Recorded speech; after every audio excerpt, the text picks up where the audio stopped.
नामदुन सल्ली अला रसूलिल करीम अम्मा बाद फ़ाउज़ बिल्लाहि मिनश शैतानिर रजीम बिस्मिल्लाहिर रहमानिर रहीम। अस्सलामु अलैकुम वरहमतुल्लाहि वबरकातुहू। मैं हकीम आसिफ अली राव। आज का जो मौजू है ये हमने बड़े सोच समझ के तरतीब दिया है, और मैं समझता हूँ कि जितने हमारे भाई दोस्त इस प्रॉब्लम से गुज़र चुके हैं, इस प्रॉब्लम का शिकार हैं, उस सब के सब के लिए ये बड़ी एक बेहतरीन और एक मालूमाती और एक एनालिसिस से भरपूर वीडियो होगी जो आपकी ज़िंदगी को बेहतर बनाने में इंशाल्लाह मुआविन साबित होगी। कोरोना या से 2 साल पहले इसका अमल दखल शुरू हुआ हमारी ज़िंदगियों में, और ये कहाँ से पैदा हुआ, कैसे पैदा हुआ, ये एक इसके बारे में तो बहुत सारी बातें हैं। कुछ लोग कहते हैं ये अमेरिका से स्टार्ट हुआ, अमेरिका ने बदला लेने के लिए, चीन को नीचा दिखाने के लिए, चीन को तबाह करने के लिए चीन से इस वायरस को सामने लेके आया। बाज़ कहते हैं कि ये यहूदियों की साजिश है, और बाज़ कहते हैं ये चाइना ने किया। लेकिन अगर चाइना ने किया, चाइना से ये निकला, चाइना मैं नहीं समझता कि कोई इंसान अगर वो तैयार करने के बाद अपनी आवाम के ऊपर चीज़ों को ट्राई करने की कोशिश करेगा। लेकिन एक बात तो कन्फर्म है कि ये इंसान की बनाई हुई चीज़ है। जैसे पहले हिरोशिमा और नागासाकी पर जब एटम बम गिराया गया, तो वो जो चीज़ें एटम बम गिराने से जो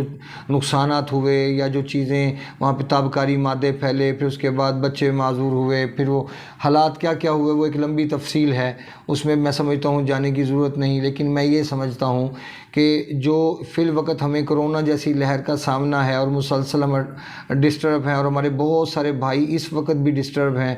और मैं इंशाल्लाह अपनी जो बात है वो आपके सामने डिटेल से रखूँगा, और फिर चैलेंज भी रखता हूँ कि अगर कोई इन सारी बातों में से कोई बात भी गलत साबित करे तो इंशाल्लाह मैं दोबारा इस मौजू पे कभी भी कोई बात नहीं करूँगा। लेकिन अगर इन सारी चीज़ों को जो मैं एनालिसिस आपके सामने पेश करने लगा हूँ, इसके ऊपर आप काम करते हैं, उसके नताइज मिलते हैं, तो फिर आपको अप्रिशिएट करना चाहिए। मुझे किसी से कुछ नहीं चाहिए, जो कुछ देता है मेरे अल्लाह पाक की ज़ात है, वही उसके पास, उसके हाथ में ही रिज़्क़ है, उसके हाथ में ही मौत है, उसके हाथ में ही ज़िंदगी है, सब कुछ उसके हाथ में है। लेकिन हम अपनी ज़िंदगी को बेहतर बना सकते हैं। कोरोना कब हमारे ऊपर हमलावर होता है और कब वो हमें मुतासिर करने की सलाहियत रखता है, ये बड़ी अहम बात है। कोरोना का फैलाव पूरी दुनिया में जितने भी इंसान हैं सब तक पहुंच के रहेगा, क्योंकि ये वो वबा है जिसके बारे में अल्लाह रब्बुल इज़्ज़त ने बहुत अरसा पहले आका सल्लल्लाहु अलैहि वसल्लम के ज़रिए हमें आगाह फरमा दिया था। अब कोरोना के होने से, उसके पॉजिटिव होने से हमें किन किन मसाइल का सामना करना पड़ता है, और हम कैसे इससे बच जाते हैं या बच सकते हैं, या जिन लोगों पर इसका अटैक होता है तो कुछ लोग मर क्यों जाते हैं, कुछ लोग बच क्यों जाते हैं, ये सारी चीज़ें हम आपके सामने इस वीडियो के अंदर रखेंगे। सबसे पहले तो ये समझ लें कि कोरोना का जो ताल्लुक़ है वो इंसान के लंग्स के साथ है, इंसान के दिल के साथ है। और इंसान के दिल के ऊपर अगर पहले से ही दबाव ज़्यादा हो, कार्बन डाइऑक्साइड ज़्यादा हो, किसी इंसान में सांस पहले ही चढ़ता हो, या भागने से, दौड़ने से, या खाना खाने के बाद उसके सांस महसूस होता हो, तो याद रखें कि ये कंडीशन इस बात की दलालत करती है कि आपके जिस्म में ऑक्सीजन कम और कार्बन डाइऑक्साइड ज़्यादा है, और आपके जो लंग्स हैं उनके ऊपर प्रेशर ज़्यादा है। अगर ऐसी हालत इंसान की पहले से मौजूद है और कोरोना उस पर अटैक करता है, तो इसका जो ताल्लुक़ है वो इंसान के मस्कुलर सिस्टम के साथ है, और मस्कुलर सिस्टम के ऊपर दबाव बढ़ाने के साथ है। जैसे ये दबाव बढ़ता है, खून के अंदर गलज़त और बढ़ना शुरू हो जाती है, और उसके अंदर ताफुन और बढ़ना शुरू हो जाता है, और उसका पानी मुसलसल खुश्क होना शुरू हो जाता है, जिसकी वजह से खून के लोथड़े बनना शुरू हो जाते हैं। अगर आप देखें कि दुनिया की जितनी भी तज्ज़ियाती रिपोर्टें हैं वो सभी इसी बात को साबित करती हैं कि कोरोना के पेशेंट का हम अगर पोस्टमार्टम करते हैं, तो जब हम उसको खोल के देखते हैं तो उसके खून के अंदर जो उसका मालिक्यूल है वो सारे के सारे जम चुके होते हैं, वो सारे के सारे लोथड़े बन चुके होते हैं। और जैसे ये जाले लगते हैं, जो हमारे कमरों में जाले लग जाते हैं, तो इस जालों की टाइप का वो सारा सिस्टम बन जाता है खून का। अब जो लोग इसमें गिरफ्तार होते हैं वो मर क्यों जाते हैं? मरने की वजह ये होती है कि जब किसी इंसान का मस्कुलर सिस्टम पहले से दबाव में होगा,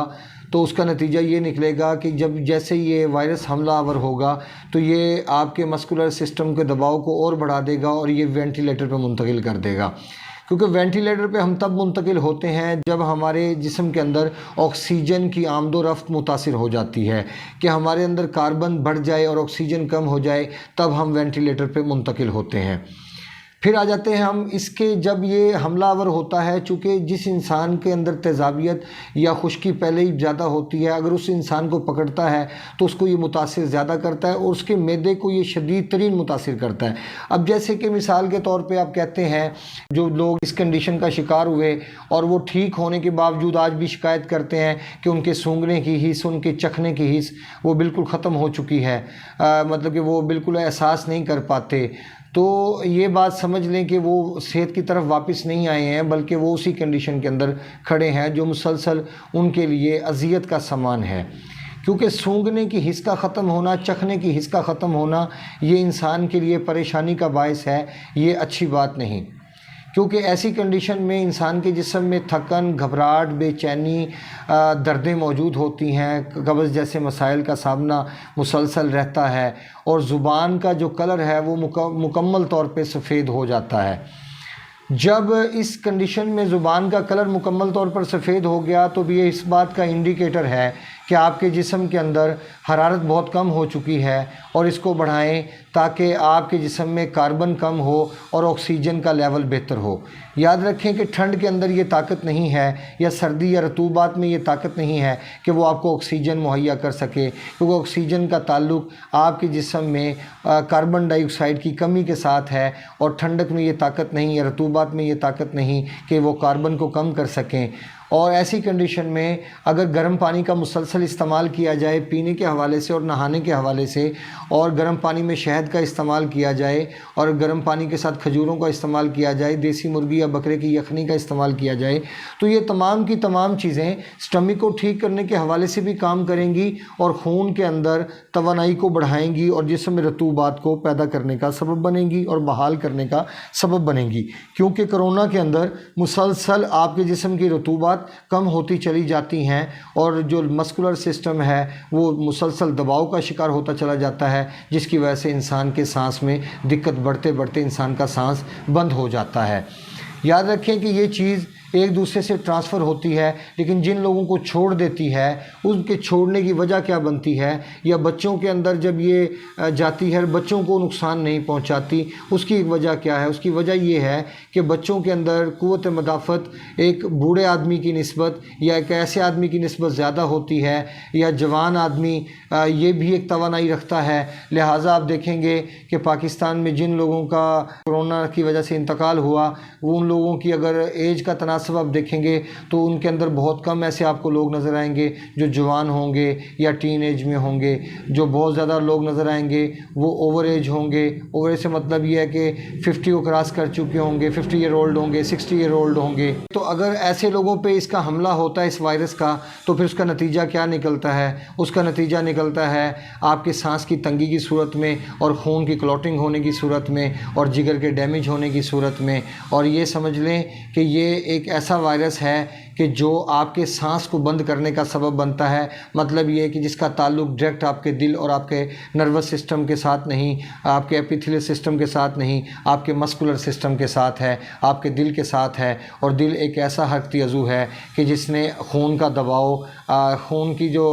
सप्लाई लाइन है वो लंग्स के पास पहुंचानी है और फिर अगले वॉल्व्स के ज़रिए वो वापसी दिल के अंदर आता है और फिर वो दिल पंप करके पूरे जिस्म को पहुंचाता है। तो मैं समझता हूँ कोरोना कोई ऐसा बड़ा इशू नहीं है। अगर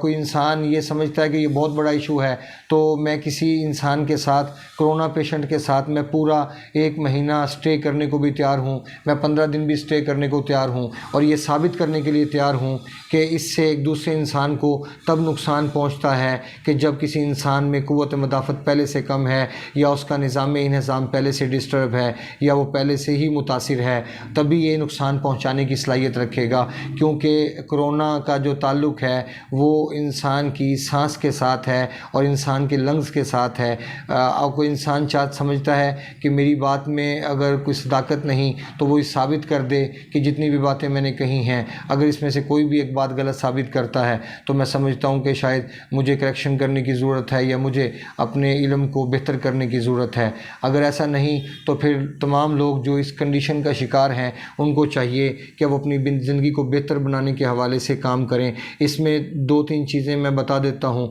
जो बहुत ज़्यादा अहम हैं। एक तो जब भी भूख लगती है कोरोना के पेशेंट को, उसको चाहिए वो 2-2 घंटे के बाद कुछ ना कुछ इस्तेमाल करता रहे, रोटी से दूर हो जाए, अपने आप को कर ले, और चटपटी चीज़ों से अपने आप को दूर कर ले, और ऐसी चीज़ों का इस्तेमाल करे कि जो जल्दी हज़म होने वाली हों और खून में हरारत बढ़ाने वाली हों। ऐसी कंडीशन में अगर कॉन्स्टिपेशन ज़्यादा महसूस की जाती है तो अजवाइन और पुदीने के साथ साथ सना मक्खी का कहवा दे दिया जाए, तीनों चीज़ों को शामिल कर लिया जाए, वरना ये 2 चीज़ें भी काफ़ी हैं। और इसके अलावा गर्म पानी में शहद मिला के दिया जाए तो ये भी एक बेहतरीन चीज़ है, एक टॉनिक है जो इंसान के खून के दबाव को दिल के ऊपर से मुंतकिल करने का सबब बनता है एपिथेलियल सिस्टम के ऊपर, जिससे इंसान के जिस्म में कार्बन कम होके ऑक्सीजन की मिकदार बेहतर होना शुरू हो जाती है। तो जो दोस्त अहबाब इस कंडीशन का शिकार हैं, जिनके मुंह के जायके अभी भी ठीक नहीं हुए, जिनके अभी भी सूंघने की ठीक नहीं है, तो उनके लिए इंडिकेटर है कि अगर वो ठीक नहीं है तो उसको ठीक किया जाना चाहिए। वो मुसलसल ख़तरे में घिरे हुए हैं, क्योंकि मुंह के जायके का ख़त्म होना और सूंघने की हिस्स का ख़त्म होना ये आपके हवास को डैमेज करने की निशानी है और आपके मुंह के जायके और आपके जिगर को डिस्टर्ब होने की तरफ लेके जाने की ये निशानी है। अपने दोस्त अहबाब का ख्याल रखें। मिलते हैं इंशाल्लाह मज़ीद इंफॉर्मेटिव वीडियो के साथ। हमारे चैनल को सब्सक्राइब करें, बेल आइकन को प्रेस करें, कमेंट सेक्शन में अपनी राय से ज़रूर आगाह कीजिएगा। व मा अलैना इल्लल बलागुल मुबीन। अस्सलामु अलैकुम व रहमतुल्लाहि व बरकातुहू।